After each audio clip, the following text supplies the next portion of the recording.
Bonsoir à toutes et à tous.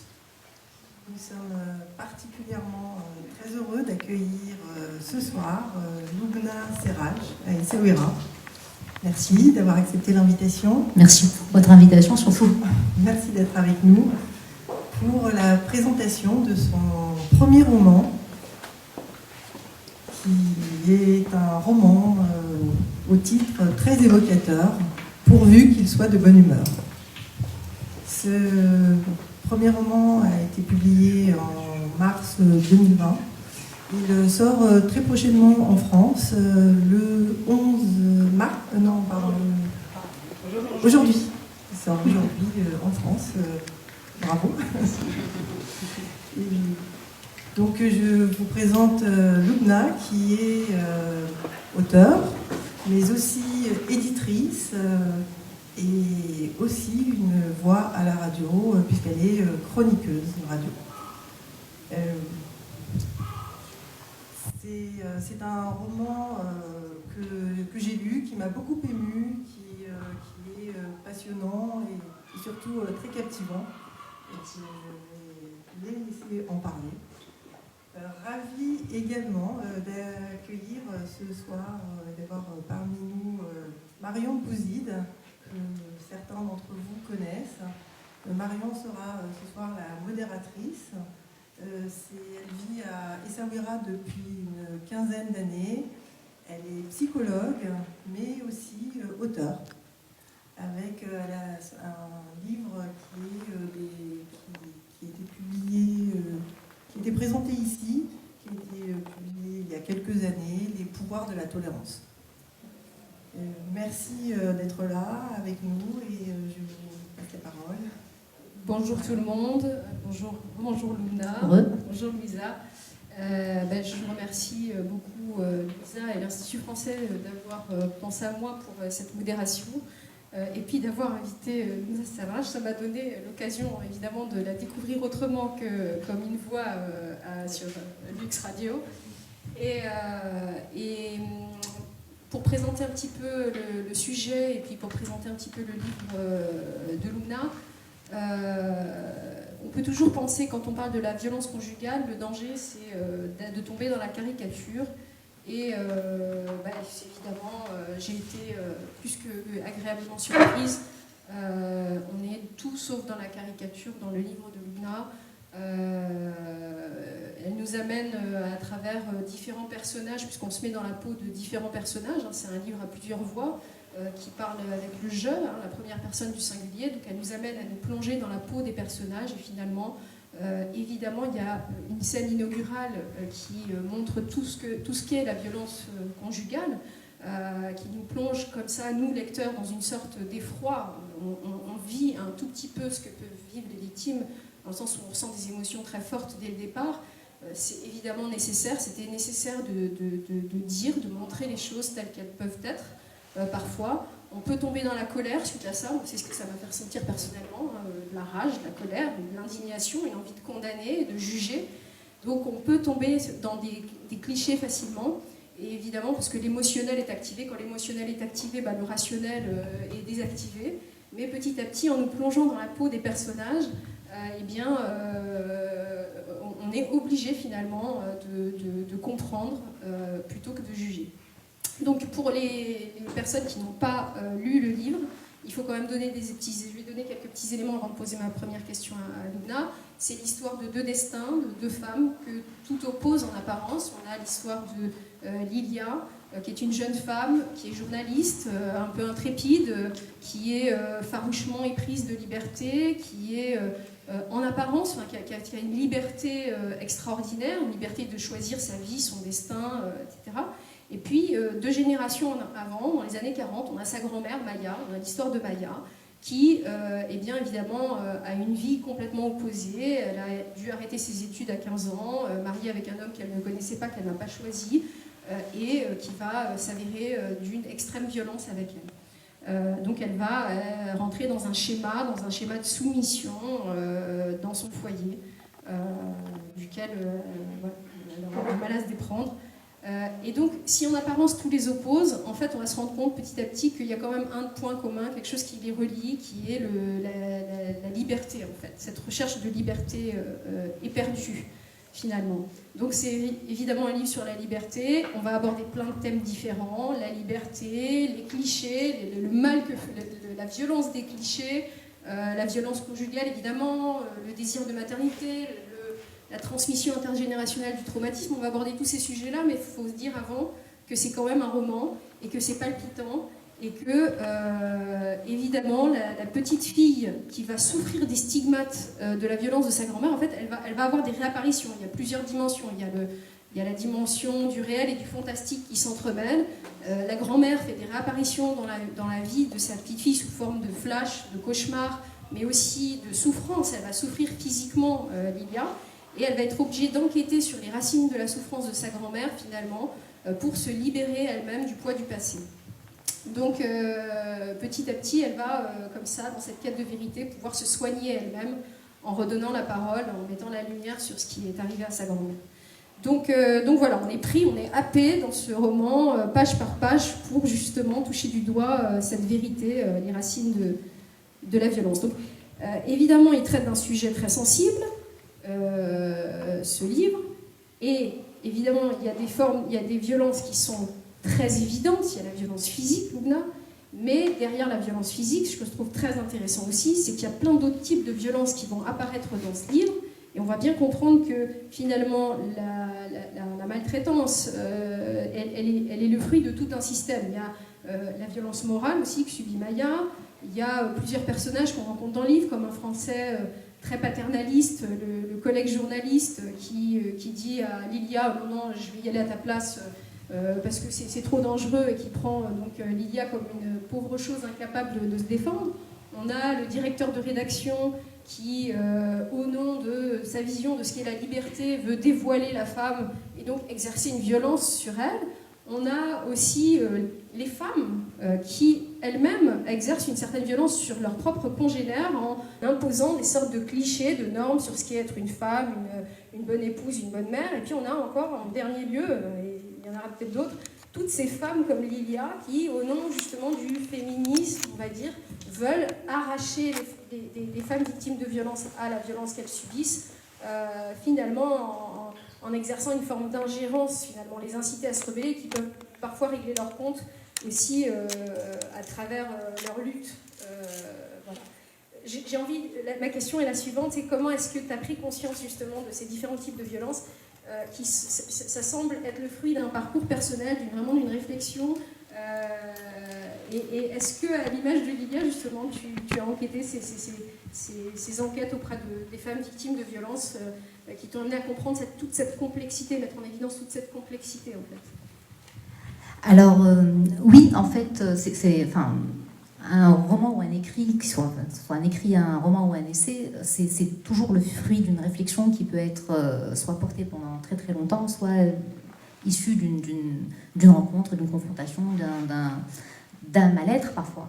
Alors, cette idée de roman, en fait, m'est venue, c'est pour ça d'ailleurs que je lui dédie, à une femme qui m'a inspiré le personnage de Maya. Donc, ce n'est pas l'histoire de Maya, mais c'est une femme que j'ai connue, qui n'est plus de ce monde, mais que j'ai connue, et qui du coup était victime de violences conjugales. Et j'ai voulu à un moment donné comprendre qu'est-ce qui se passe en fait au sein d'un couple, non pas pour dire que forcément l'homme, parce que à 90% des histoires de violence conjugale, c'est surtout l'homme qui est violent vis-à-vis de sa femme. Il peut y avoir le contraire, mais c'est la majorité des cas, c'est l'homme qui est violent. Et je voulais savoir qu'est-ce qui se passe au sein d'un couple, comment se crée cette mécanique de la violence, c'est-à-dire comment est-ce qu'on amène quelqu'un à rester, à tolérer, à être soumis même en apparence, parce que c'est aussi une idée qu'on a des femmes qui sont victimes de violences, qu'elles sont forcément soumises, que finalement, cette fameuse phrase, elles n'ont qu'à partir, qui ne l'a pas entendue, elles n'ont qu'à partir, et on essaie après derrière de mettre, oui, elles ne partent pas à cause des enfants, elles ne partent pas à cause de quelque chose, mais elles ne partent pas à cause de quelque chose qui doit les retenir. D'où est née l'idée de Maya, qui est une femme qui finalement, et c'est là où la thématique de la liberté est importante, qui finalement est est une victime de violences conjugales, mais elle n'est pas que victime. C'est une femme qui a appris à lire, qui lit beaucoup, qui est très libre dans sa tête. Et ce qui est aussi l'un de ses problèmes avec son conjoint, c'est que plus elle est libre dans sa tête, et plus lui, il a l'impression qu'elle lui échappe, et plus il exerce ce type de violence. Comment est-ce que comment cette mécanique s'installe? Et du coup, je voulais, avant de créer ce personnage, aller voir ces femmes et ces hommes violents et ces femmes qui ont été violentés. Donc j'ai parlé à beaucoup de gens, soit qui ont été violentés, soit qui sont violentés, des hommes violents aussi, des personnes qui ont été en contact avec ce schéma, donc des avocats, des avocates, des médecins aussi, parce que ce que j'ai appris aussi, c'est qu'il y avait certains sévices corporels qui étaient spécifiques à la violence conjugale. C'est quelque chose de très particulier.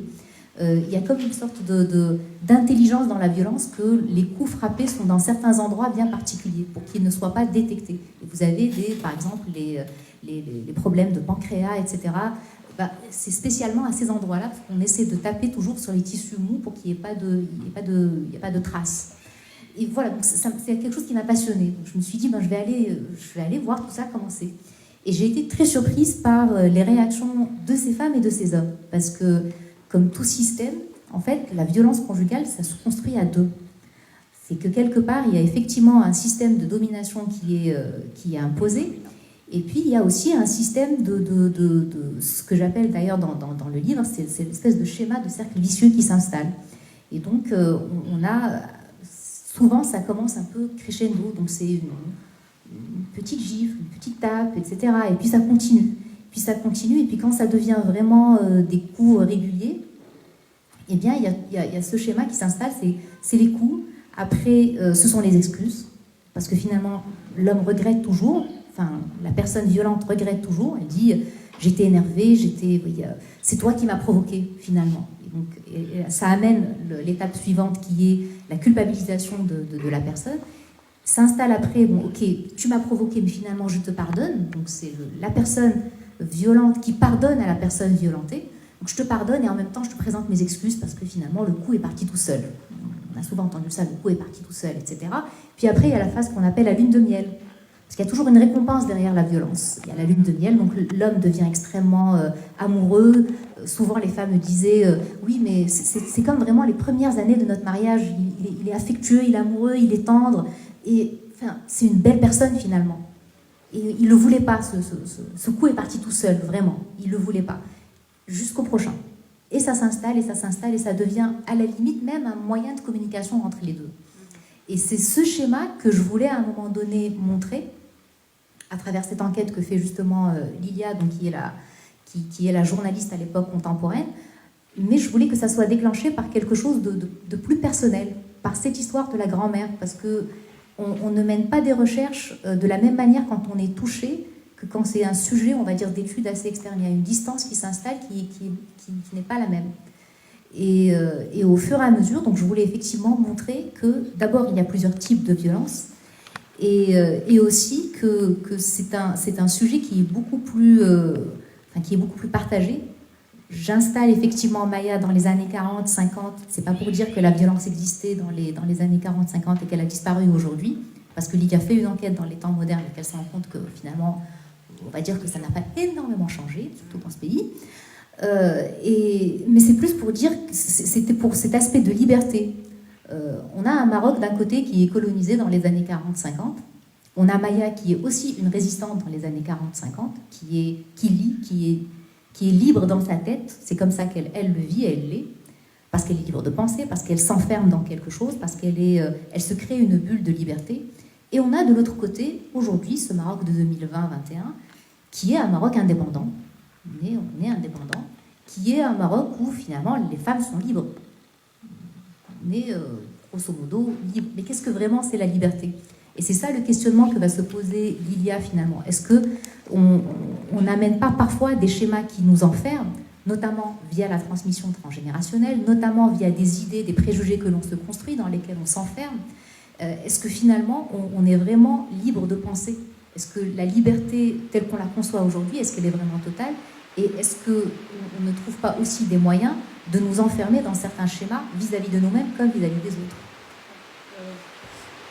c'est très intéressant ce que tu dis, et surtout cette idée que la violence conjugale, alors il ne faut surtout pas tomber, je pense que c'est pas ce que tu as voulu dire, que c'est quelque chose qui construisait un peu comme si finalement certaines femmes pouvaient mériter quelque part. Je sais que c'est pas du tout. Non, c'est pas dans l'acceptation de dire qu'elle méritait. C'est-à-dire que c'est un schéma qui se construit. C'est un schéma qui se construit. Ça devient pour certaines femmes comme un mode de communication. C'est-à-dire que ça devient banalisé. Voilà, une habitude, exactement. Ça devient une habitude, c'est-à-dire au jour le jour. Et finalement, souvent, il faut beaucoup de temps pour se rendre compte qu'il y a un problème. Et pourquoi est-ce qu'il faut du temps pour se rendre compte qu'il y a un problème? C'est que d'abord, on n'en parle pas beaucoup, contrairement à ce qu'on pense. Moi, on me dit souvent, mais on n'arrête pas de parler de violence conjugale. Or non, je suis désolée, mais on n'en parle pas beaucoup. Du moins, on n'en parle pas avec des exemples qui sont dans ce pays. On est tous plus ou moins connectés à des télévisions étrangères, etc., à des chaînes étrangères, où on a l'impression que le monde entier en parle. Mais on en parle finalement très peu dans ce pays. On en parle quand le Haut Commissariat du Plan publie une enquête une fois par an. Donc on va forcément en parler lundi, parce que c'est la journée des droits des femmes. Je ne vous dirai pas ce que je pense de cette journée.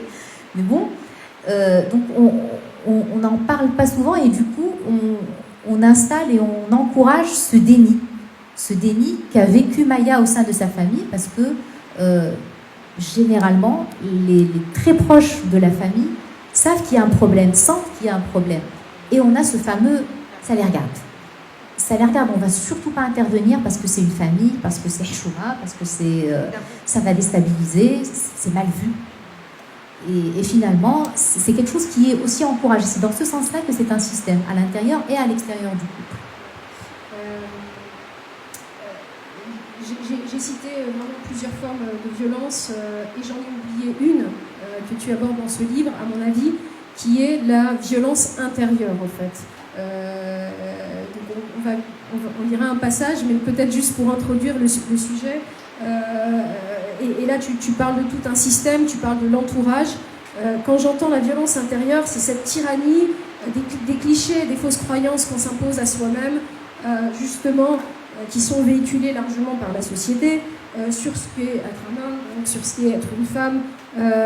Et moi, m'est venue, en lisant le livre, cette notion, tu sais, d'identité meurtrière d'Amin Maalouf, on peut, à mon avis, très bien appliquer à ce problème de la violence conjugale et ces sortes de clichés et ces rôles qui sont distribués à l'avance. On va dire d'un côté cette femme qui est censée être une femme soumise à un homme qui a érigé en tant que mère le sacrifice de soi comme modèle pour atteindre ce statut un petit peu iconique qu'on lui connaît au Maroc, et qui ne peut trouver finalement de salut et d'identité finalement que dans cette image-là. Et puis d'un autre côté, l'homme violent, enfin pas l'homme violent, l'homme qui a autorité en fait, cet homme qui a autorité. Et dans le cas de Hicham, le mari violent de Maya, en fait, on peut dire qu'il se retrouve complètement prisonnier de cette identité, et il en arrive finalement à prendre toute tentative d'expression de sa femme comme une menace finalement pour son autorité. Alors, évidemment, il y a des grandes fragilités puisque c'est aussi un enfant qui a été battu auparavant, mais il est complètement prisonnier de ce rôle-là dans le livre, et du coup, finalement, on a l'impression que tous les deux, hommes et femmes, finalement, là-dedans, sont victimes de rôles qui leur sont assignés à l'avance, perpétuant une sorte de violence, voilà. Alors, cercle de violence. Victime de rôle, enfin, je dirais pas victime de rôle, je dirais récipiendaire de rôle. C'est-à-dire qu'il y a effectivement un rôle que l'on a donné dès le départ à Maya dès ses 15 ans, en lui disant, bon, écoute, les études, c'est pas tellement fait pour toi parce que tu es une femme et que tu dois être mariée, parce que c'est ce qui se faisait à l'époque aussi, ok. Et donc destinée à être mariée, à être mère, donc avec un chemin tout tracé. Et lui aussi destiné à être un mari, un père forcément, parce que très vite il veut des enfants, ce qui est pour lui la perpétuation de son rôle, etc. Et en même temps, effectivement, issu on va dire d'un foyer violent, mais en ayant conscience qu'il y a un souci. C'est-à-dire que ce n'est pas une victime qui perpétue un rôle de bourreau, c'est une victime qui choisit à un moment donné aussi, avec un certain libre arbitre, de se dire non, je ne pense pas à mon problème, je ne pense pas à cela, je n'ai pas de problème à la limite, et en plus je suis encouragée par la société parce que je suis le gendre idéal. Et juste pour revenir à ce que tu disais en tout début, mariée à un homme qu'elle ne connaissait pas, mais mariée à un homme qu'elle aurait pu choisir. Parce que Hicham étant un très bel homme, avec des yeux verts, avec très, très beau, elle voit la photo, elle se dit, finalement, je ne suis pas trop mal lotie.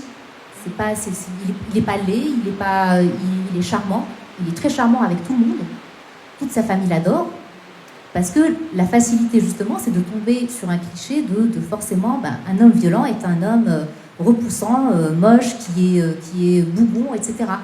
Pas du tout. Et donc c'est quelqu'un qui est charmant, qui sait être charmant, qui sait être attentif et tendre avec d'autres femmes que Maya. Et c'est intéressant de se dire qu'il ne reprend pas le même schéma avec d'autres femmes. Donc c'est pour ça que je dis que c'est un choix aussi. Il est récipiendaire effectivement de tout un héritage, de cette fameuse transmission transgénérationnelle, certes, mais il y a aussi un moment où il exerce un choix, c'est-à-dire il choisit d'exercer une violence contre sa femme, il choisit d'être affectueux avec une autre femme. Et en même temps, quand il fait ça, consciemment ou inconsciemment, c'est tout volé, consciemment ou inconsciemment ce qu'il fait, mais il le fait et donc il sait quand s'arrêter. Il ne fait pas l'amalgame entre violence et amour, mais à un moment donné, c'est une expression. Il exprime comme ça sa tentative d'enfermer cette personne parce qu'elle lui échappe. Elle lui a échappé dès le premier soir. Donc le passage violent que décrivait tout à l'heure Marion, c'est la nuit de noces. C'est la nuit de noces, 3 viols, pour vous la faire courte. Donc ça démarre comme ça. Donc il choisit de donner le ton, lui. Il donne le ton avec cette violence-là. Et de l'autre côté, il a quelqu'un qui va lui refuser totalement, se fermer.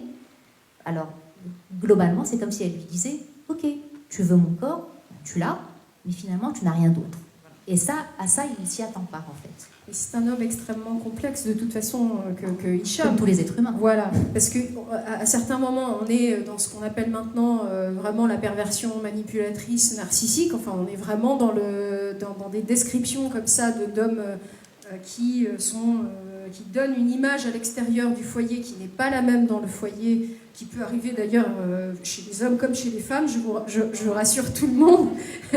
Et en même temps, il finira sa vie rongé par la culpabilité. C'est en ça plutôt que je disais que finalement, il finit par être victime quelque part, contre toute attente. La victime n'est pas forcément celle qu'on attend dans le livre. Je pense qu'on est en même temps et le victime et le bourreau de quelqu'un. C'est-à-dire que si on prend du côté de la violence intérieure, tu parles de violence ou de violence mentale, en s'enfermant de la sorte, Maya, ou même Lilia, dans l'époque contemporaine, elle se pense libre, elle est libre dans ses gestes, dans ses mouvements, etc. Mais elle va exercer une certaine violence vis-à-vis de son compagnon, c'est-à-dire que c'est quelqu'un d'extrêmement fermé, c'est quelqu'un qui ne veut pas s'engager, c'est quelqu'un qui vit dans la peur. Donc c'est une violence vis-à-vis de quelqu'un avec qui vous vivez.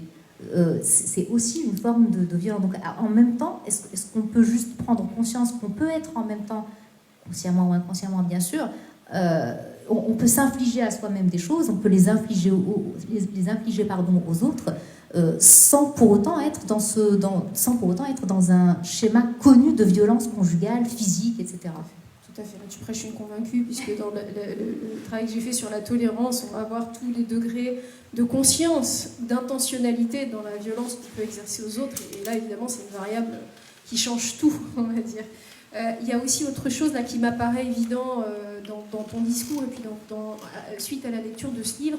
Enfin, c'est vraiment une question que je me suis posée. C'est est-ce que finalement, il n'y a pas aussi un cliché autour de l'homme violent ?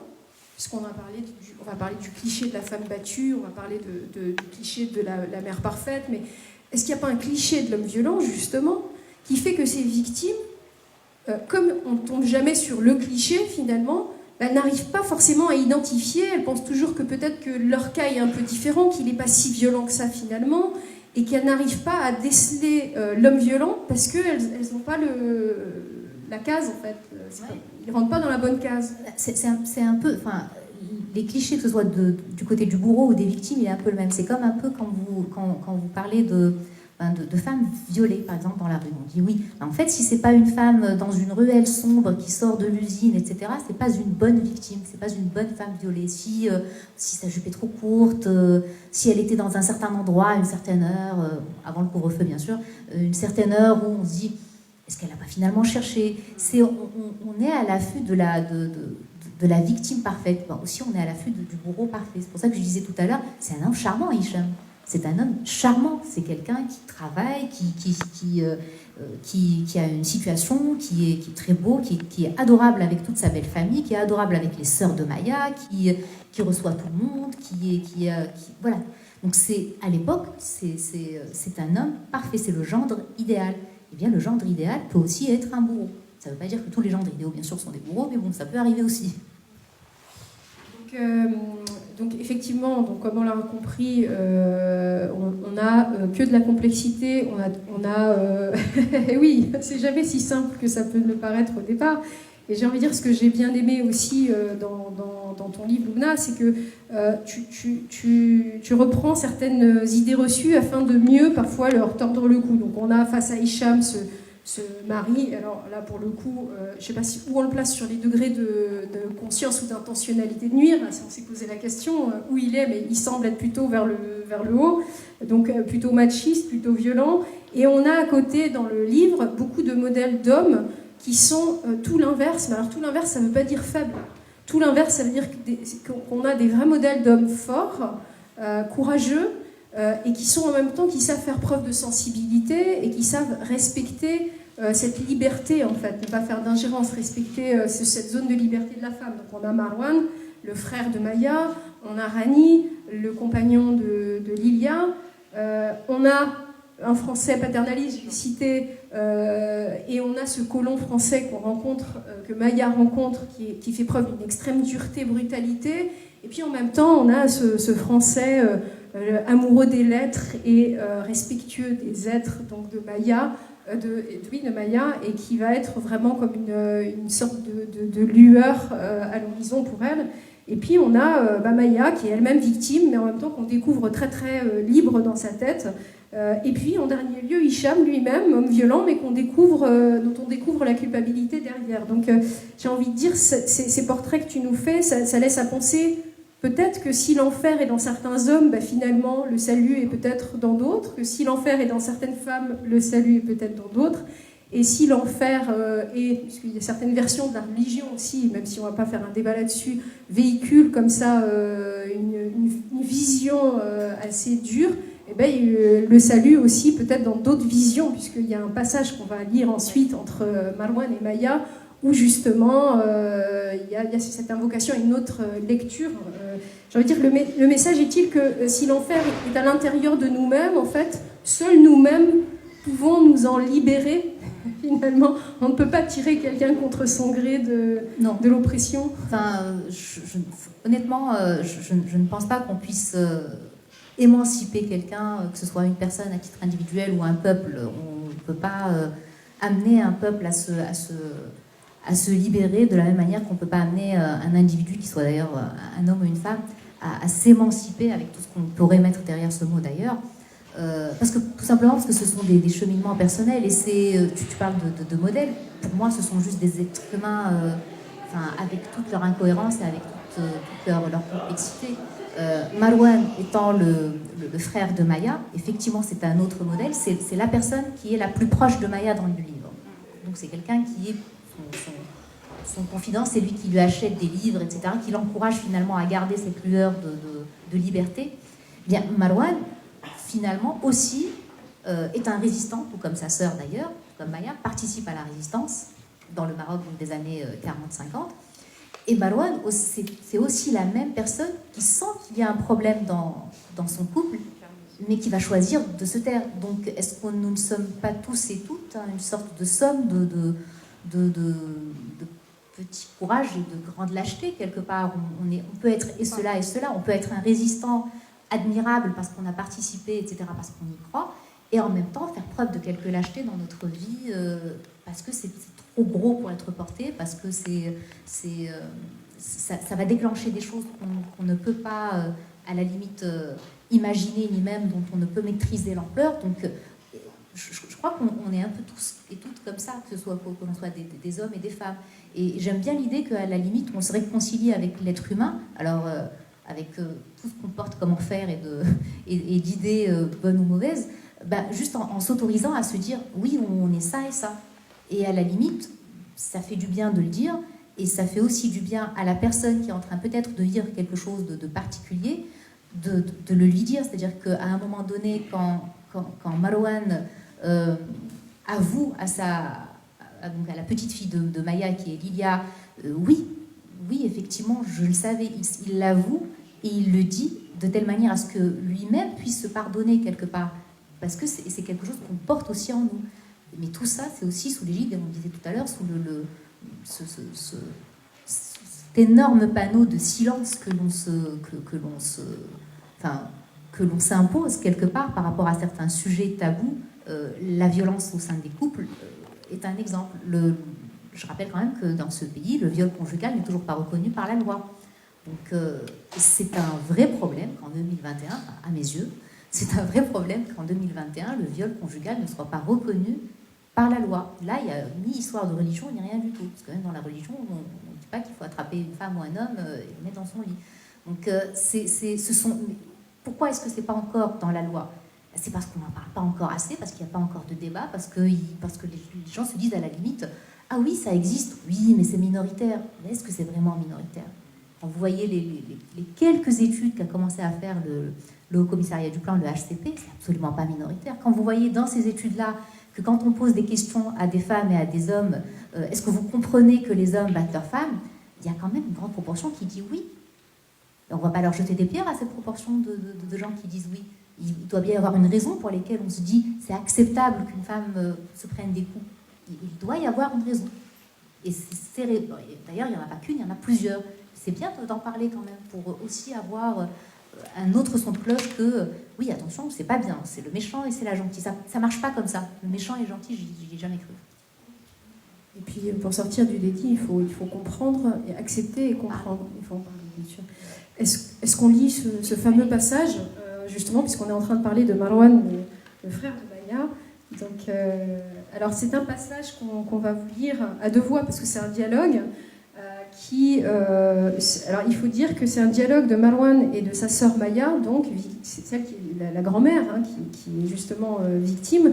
Et le sujet, il parle en fait de l'indépendance du Maroc et de la main tendue des États-Unis, voilà, pour l'indépendance du Maroc. Donc, je sais plus ce qu'on a dit, Lumina, c'est moi je fais qui, Marwan ou je fais Maya? Qu'est-ce que je voulais? Je commence, allez. Donc, c'est Maya qui parle. Mais c'est peut-être une chance pour nous. Imagine le Maroc indépendant, lui disais-je avec beaucoup de mal à réfréner mon enthousiasme. C'est plus compliqué que cela. Il ne faut pas oublier que les États-Unis restent les alliés de la France. Nous ne sommes pas importants pour eux. La France, si. Même si aujourd'hui, l'Allemagne est dans le tableau. Mais alors, pourquoi veulent-ils nous aider? Ils voient où se trouve leur intérêt et ils font sûrement ce qui leur paraît bon de leur point de vue. Tu sais, on ne peut pas obliger quelqu'un à faire preuve d'un sentiment qu'il n'a pas. Que veux-tu dire? On ne peut pas demander à quelqu'un de nous sauver. C'est à nous de faire en sorte d'arracher notre indépendance. C'est comme si tu demandais la permission d'exister. C'est ridicule. Mais nous n'en avons pas les moyens. Tu sais bien, la colonisation. Nous n'aurons aucun mérite si quelqu'un vient nous libérer. Si nous voulons l'indépendance, il faudra que l'on en soit digne. La liberté le vaut bien. Mais tout le monde ne peut pas arracher sa liberté, comme tu dis. Parfois, les gens ne sont pas aussi forts qu'ils le pensent ou qu'ils le veulent. Tu veux que je dise après ? Oui. Est-ce quelque chose dans ma voix, une tonalité, une intuition, je ne le saurai jamais. Quoi qu'il en soit, il a pris quelques minutes après cette phrase et m'a regardé dans les yeux, avec une intensité qui m'a donné la certitude qu'il n'était plus en train de parler de la situation entre le Maroc et la France ou l'Amérique. Peut-être. Mais il y a toujours un espace en nous auquel l'oppresseur ne peut accéder. Un jardin secret qui maintient notre bulle de liberté en vie, qui nous permet d'espérer et d'agir, même avec des moyens limités ou faibles, pour rester nous-mêmes. Et si nous ne méritons pas cette bulle de liberté? Que veux-tu dire? Si nous ne sommes pas dignes de l'avoir, si nous sommes nourris par de sombres sentiments et que notre cœur n'est rempli que de rancœur envers celles et ceux qui nous entourent. J'aime à croire que ce n'est pas à nous de juger de notre dignité ou pas. Le fait même de se poser la question est plutôt gage de maturité et d'humanité.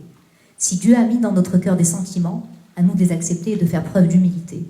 Sa grandeur réside aussi, et surtout, dans le fait qu'il ne fait porter à quelqu'un, homme ou femme, que ce qu'il ou elle peut supporter. Ne soyons pas si durs envers nous-mêmes. Ce n'est apparemment pas ce à quoi tu t'attendais comme réponse. Non, je pensais que tu serais plus intransigeante, surtout en termes de résistance? Complètement. Oui, dis-je dans un souffle alors que mes pensées allaient vers un tout autre sujet. La résistance est avant tout humanité. Du moins, c'est ainsi que je la conçois.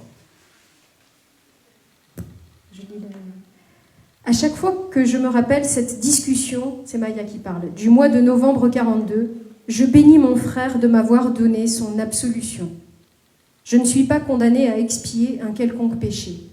Si Dieu n'a pas mis dans mon cœur des sentiments maternels normaux, je dois l'accepter. C'est ainsi. Pour moi, c'est un passage très très fort qui me met la chair de poule, parce qu'on comprend très très bien, c'est fait tout en subtilité, hein, on comprend très bien qu'à travers la discussion sur l'indépendance, sur qu'est-ce que la résistance à l'oppresseur, sur sa valeur en tant qu'être humain, si on ne lutte pas, et là on parle aussi du sentiment maternel qu'on va aborder, eh bien est-ce qu'on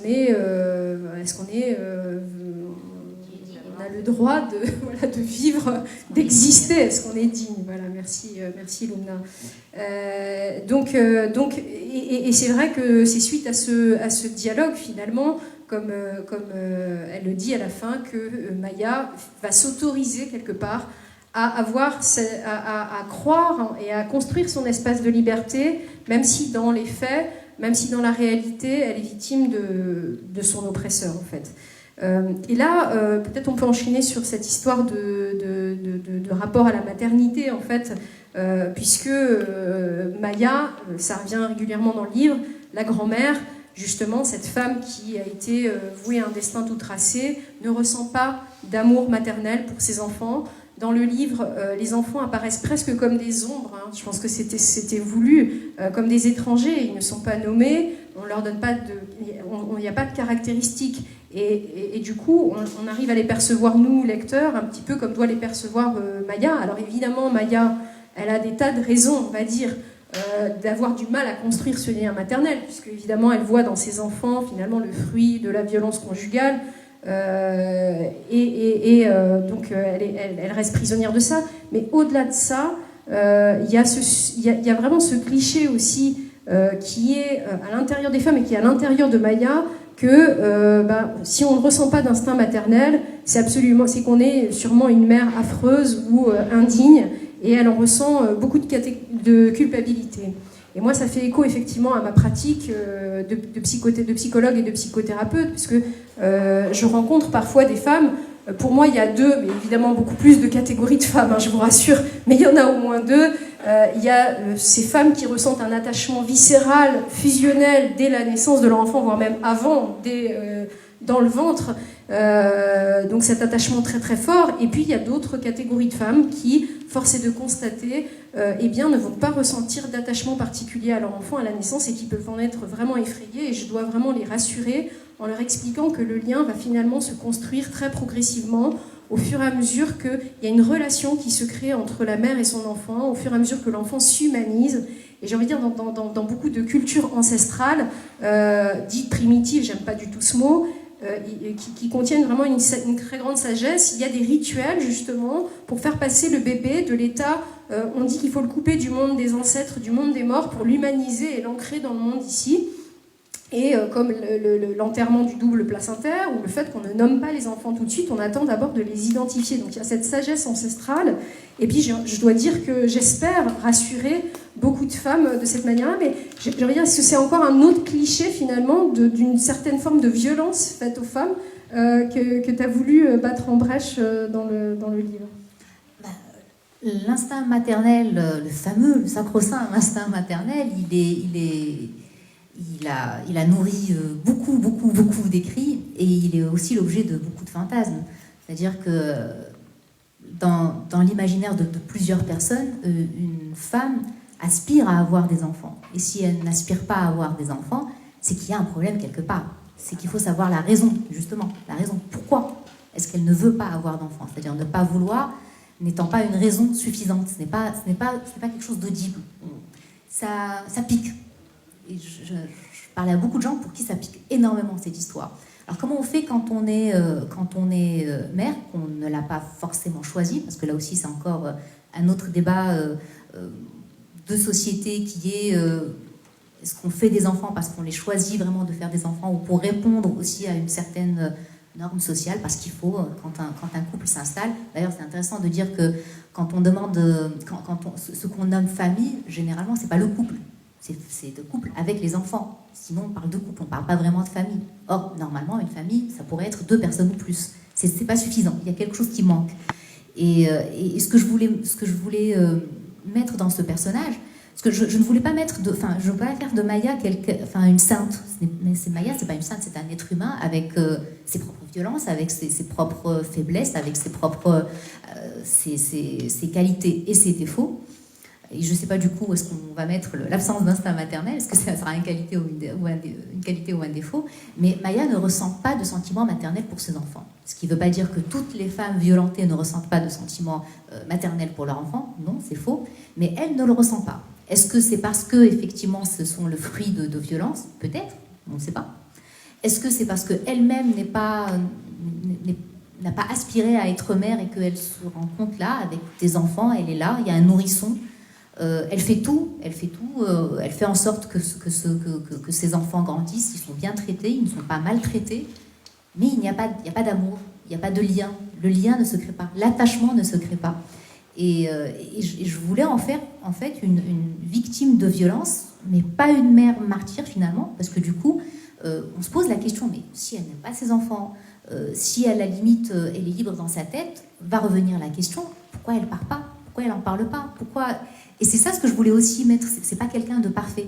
Et oui, je voulais parler de cette histoire d'instinct maternel, parce que ça a commencé depuis très très longtemps. Donc on peut remercier Charles Darwin qui dans ses écrits comparait donc les femmes et les animaux. Il disait, si on voit ces tableaux de singes, etc., avec leurs enfants, et quand on voit le portrait aussi d'une mère avec ses enfants, on ne peut pas nier. Oui, bien sûr, on ne peut pas nier. C'était tellement évident à l'époque, sauf que depuis ce temps-là, il y a eu énormément de recherches qui ont été faites, et on sait que c'est pas quelque chose qui se construit effectivement de manière purement biologique. Il y a des mécanismes biologiques effectivement qui s'installent pour créer ce terreau d'attachement, et parfois ça ne se fait pas.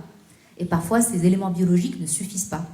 Donc qu'est-ce qu'on fait dans ce cas? Est-ce qu'on l'aborde? Est-ce qu'on essaie d'être accompagné, par exemple, pour voir pourquoi est-ce qu'il n'y a pas d'attachement particulier à ces enfants? Ou est-ce qu'on fait comme si ça n'existait pas? Et là encore, je pense que le mieux serait quand même d'en parler, de dire que ça existe, qu'on n'est pas quelqu'un de monstrueux, parce que c'est le mot qu'utilise Maya.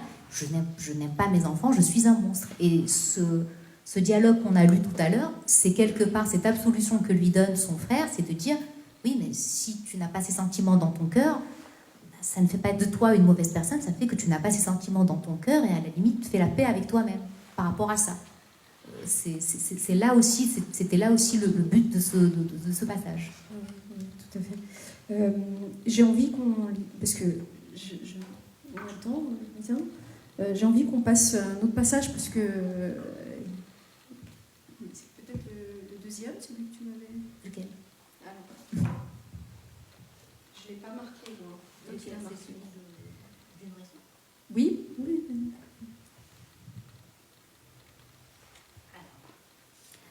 Donc là, c'est Maya qui est à l'hôpital et qui vient d'accoucher. C'est un très court passage. Je regarde le nourrisson d'1 mois à peine dans le lit à côté de moi, et je ne peux m'empêcher de me maudire, encore une fois, de ne pas être assez transportée d'amour pour pouvoir lui susurrer des mots doux à l'oreille. Je ne le déteste pas, ni lui ni mes autres enfants, filles ou garçons. Il y a que j'ai comme la sensation que nous sommes des étrangers. Dans le regard, et surtout ceux des plus âgés, qui ont maintenant entre 11 et 19 ans, il y a une distance qui paraît refléter la mienne.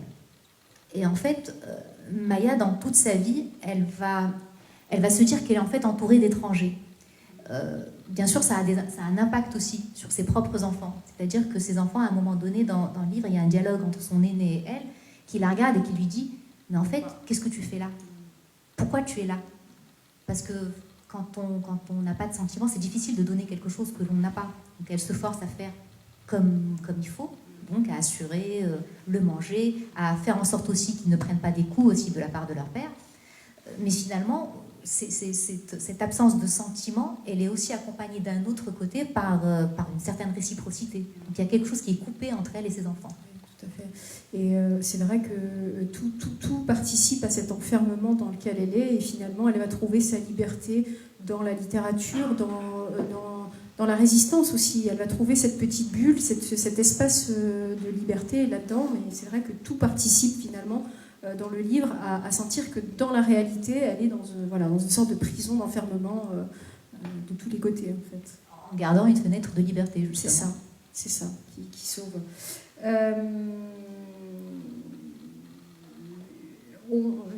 On a abordé bien ce passage de...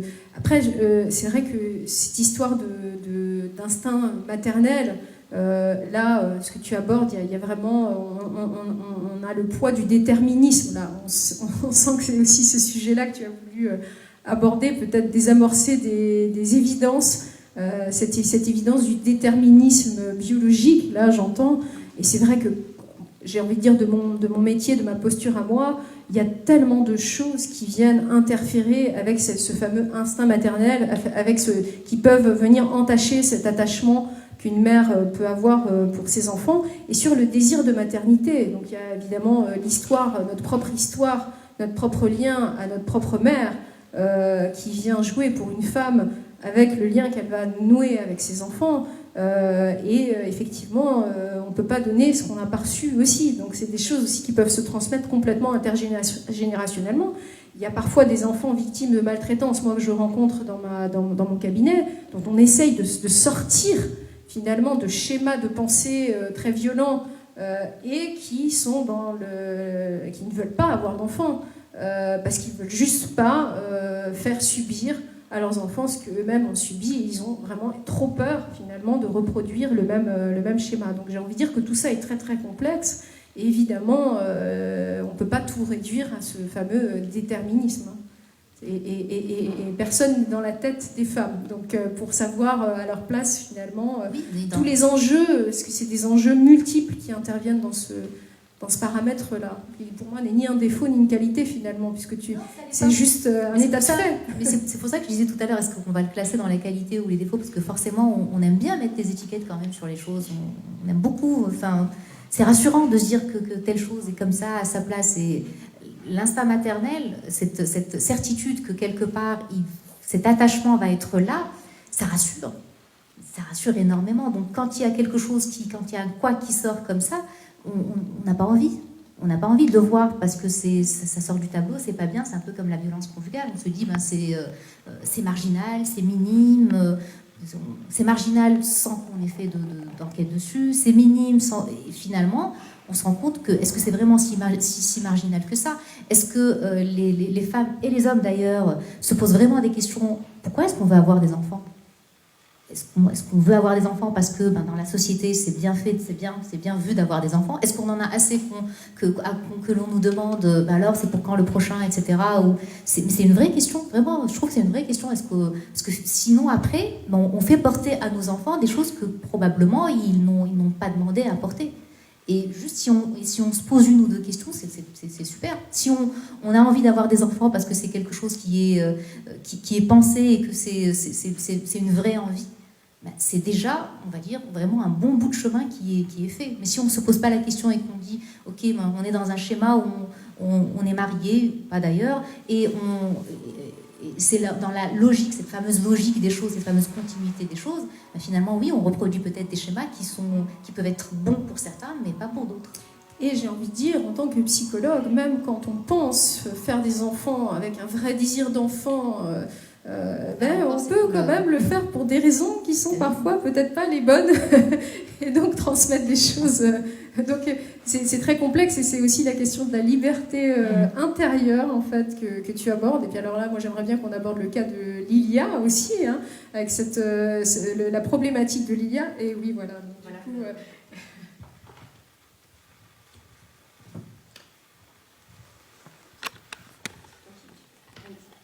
Alors, Alors c'est un passage tout à l'heure, Marion a parlé d'apparition, donc parce il est réaliste et en même temps il y a une part d'imaginaire dans ce livre, pour celles et ceux qui croient à l'imaginaire.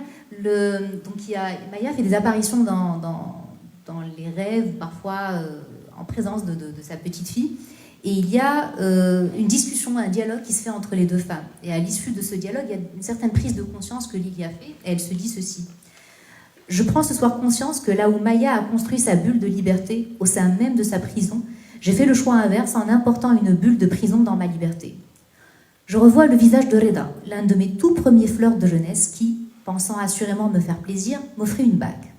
Au lieu d'en être ravi, cet anneau simple et sans fioriture me plongea dans un profond désarroi. J'imaginais Reda voulant me menotter, m'enchaîner. Ne voulant pas le blesser, j'ai juste marmonné poliment un « merci ». 2 jours plus tard, je m'envolais pour l'Amérique latine où une mission professionnelle m'appelait. Ce soir-là, en rentrant chez lui, Reda a trouvé une lettre dans laquelle je lui disais que nous n'étions pas faits pour être ensemble, que j'étais partie à l'étranger et que je préférais, dans ces conditions, lui rendre sa bague. Donc c'est ça aussi la bulle de prison que l'on s'inflige. C'est-à-dire qu'à un moment donné, c'est trop violent, c'est beaucoup trop fort. Et Lilia préfère fuir. Elle est dans une sorte de fuite, elle a peur, donc elle se dit non. Et pour elle, c'est ça la liberté. Parce que pour elle, en allant en Amérique latine, elle exerce vraiment sa liberté. Et ce n'est qu'à ce moment-là, après cette discussion avec Maya, qu'elle se rend compte que finalement, est-ce qu'elle était plus dans une forme de déni, dans une forme de fuite, que plutôt une vraie liberté ou un vrai choix. Tout à fait. Et donc du coup, ce passage nous amène à aborder cette histoire de transmission finalement intergénérationnelle du traumatisme, puisque d'un côté, on a une grand-mère qui est prisonnière dans la réalité, mais très libre finalement dans sa tête, enfin qui se construit cette liberté corps et âme dans sa tête. Et puis de l'autre côté, la petite fille, Lilia, qui en apparence évidemment est très libre de ses choix, et finalement on se rend compte qu'elle est un petit peu enchaînée à ses peurs, à ses craintes, et qu'elle n'est peut-être pas si libre que ça. Donc la transmission intergénérationnelle du traumatisme, elle est moins, à mon avis, à travers les réapparitions fantomatiques de Maya dans la vie de Lilia, qui au contraire, ces réapparitions fantomatiques ont plutôt, on va le découvrir, une vertu plutôt salvatrice, puisqu'elles amènent Lilia, justement, à enquêter, à commencer à se poser des questions, à mettre la lumière sur ce qu'a vécu sa grand-mère, j'ai envie de dire, comprendre les racines de la souffrance de sa grand-mère pour elle-même pouvoir s'en libérer. Donc finalement, cette transmission, elle est plus au niveau, évidemment, inconscient.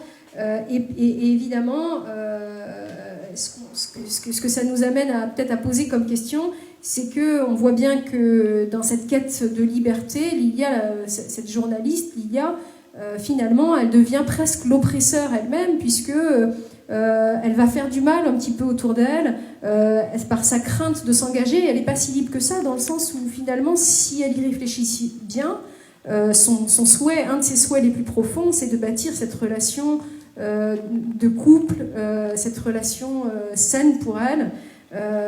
J'ai envie de dire, et qu'elle pense que se soumettre finalement, enfin se marier, c'est se soumettre et perdre sa liberté.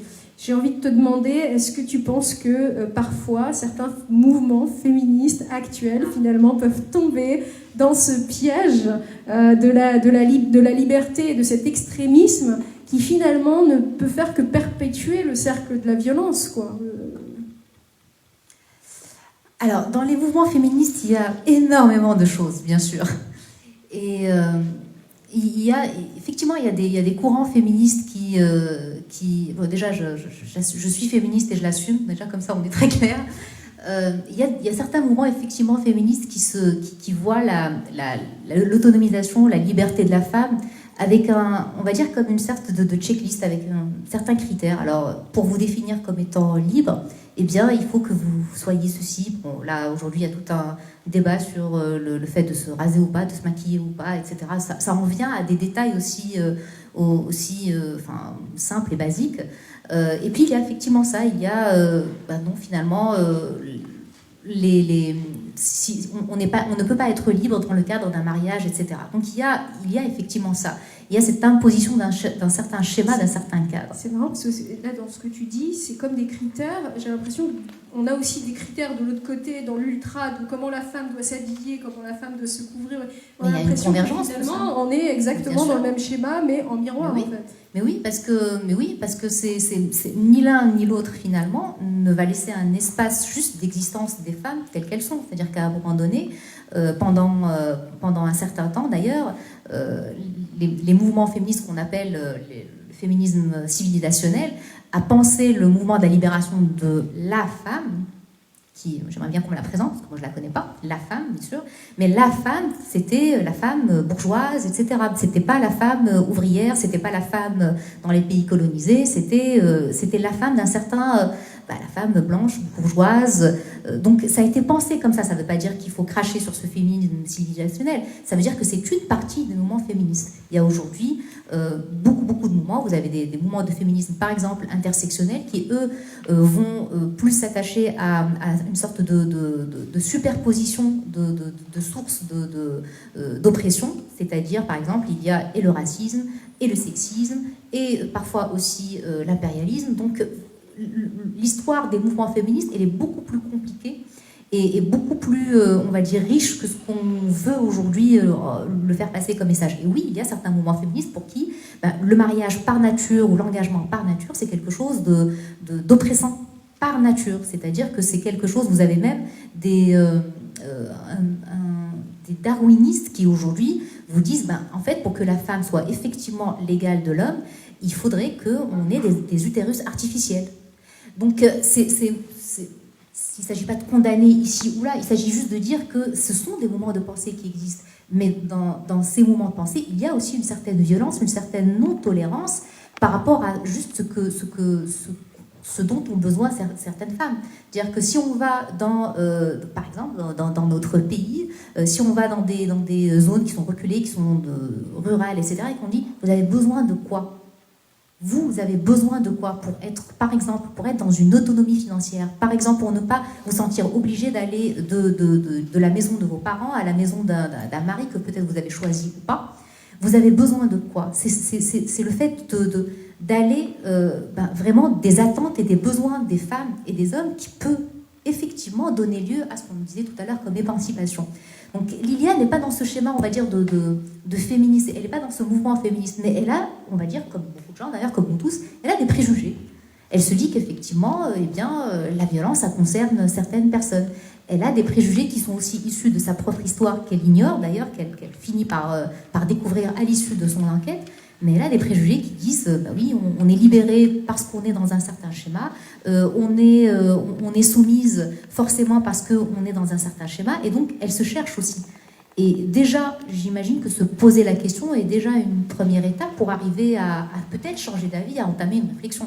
C'est pas, dans ce livre, je ne prétends pas détenir une vérité, je voudrais juste amener à ce qu'on se pose certaines questions, juste que l'on ne reste pas justement dans ces petites cases dans lesquelles parfois on peut s'enfermer. Donner une voix effectivement à tous ces personnages, que ce soit Maya, Lilia, mais que ce soit aussi Hicham. Le chapitre de Hicham est un chapitre qui a été extrêmement difficile à écrire, mais c'est un chapitre aussi que j'ai écrit à la première personne, parce que je voulais que chaque lecteur et chaque lectrice puisse se mettre dans la peau et dans les pompes autant dans cette femme qui est battue que dans cet homme qui se dit ouais, je sais que j'ai fait quelque chose qui n'était pas bien, mais finalement, je l'ai fait. Et comment je peux me regarder en face et comment est-ce que je peux continuer ? Donc, effectivement, je pense que les êtres humains sont très, très complexes. Et c'est bien quand on est complexe, mais c'est mieux aussi si on se rend compte de cette complexité et qu'on ne cède pas systématiquement à la facilité de juger. Et les autres et nous-mêmes. Tout à fait. Et moi, c'est la parole de Marwan du dialogue qui me revient, qui est la résistance est avant tout humanité, en fait, qui résume bien, là, je trouve qu'on retombe bien. C'est-à-dire qu'en combattant l'oppression, la violence avec la violence, évidemment, on ne fait que la renforcer. J'ai une autre question, mais peut-être après on passera. Il faut passer tout de suite. Ou j'ai le droit. Et le Le temps nous est compté. Bon, alors une dernière question. Évidemment, il y a un ultime cliché que le livre bat en brèche, et celui de la femme battue, qu'il faudrait tirer de sa condition de femme battue, incapable de se défendre d'elle-même. Donc c'est le Mskina, la pauvre. On lui dénie évidemment ainsi toute forme de liberté sur sa propre vie, sur son propre destin. Donc malheureusement, on ne peut pas faire ça, comme ça, de cette manière-là, de toute façon. Et finalement, Lilia, elle est aussi là-dedans, dans ce cliché, au début du moins, et finalement, elle va le déconstruire progressivement. Moi, ça fait écho évidemment à ma pratique de psychologue et psychothérapeute avec certaines femmes, parce qu'il faut savoir que dans les femmes qui sont vraiment victimes de violences, très très peu arriveront jusqu'au cabinet. C'est pas un accès, puisqu'on voit bien qu'elle est dans un enfermement total. Mais je dois, avec ces femmes-là, quand ça m'arrive, entreprendre tout un travail, finalement, pour déprendre la femme de plein de discours intériorisés. Il y a le discours de la sentimentale, je l'appelle. Moi, je donne des noms aux discours pour pouvoir les identifier, qui est finalement, quand il est gentil ou quand il n'a pas bu, il est le plus doux des hommes. Et puis finalement, il était malheureux quand il était petit, il a subi la violence. Donc il y a ce discours-là qui est très très fort, cette fameuse lune de miel, une fois que finalement la violence est passée. Il va y avoir le discours de la victime qui est je l'ai peut-être provoqué, j'ai dit un mot de trop, j'aurais dû garder ma langue dans ma poche, c'est ma faute. Et puis on va avoir aussi un autre discours qui est pour moi le discours du détracteur intérieur et qui est je devrais être plus dure que ça, je devrais être forte, je devrais lutter, je devrais pas accepter, avec beaucoup de haine et de mépris envers soi-même. Et on va voir que ces discours, en fait, sont vraiment des discours intériorisés à partir de discours qu'on entend. Évidemment, il y a le sabri qu'on entend beaucoup, qui est prends sur toi, faut pas déranger l'ordre établi quelque part. Donc prends sur toi, on compatit, mais il y a mskina, mais sabri aussi. Et il y a aussi d'autres types de femmes qui entourent et qui vont exercer une autre violence, qui est mais comment tu peux accepter ça ?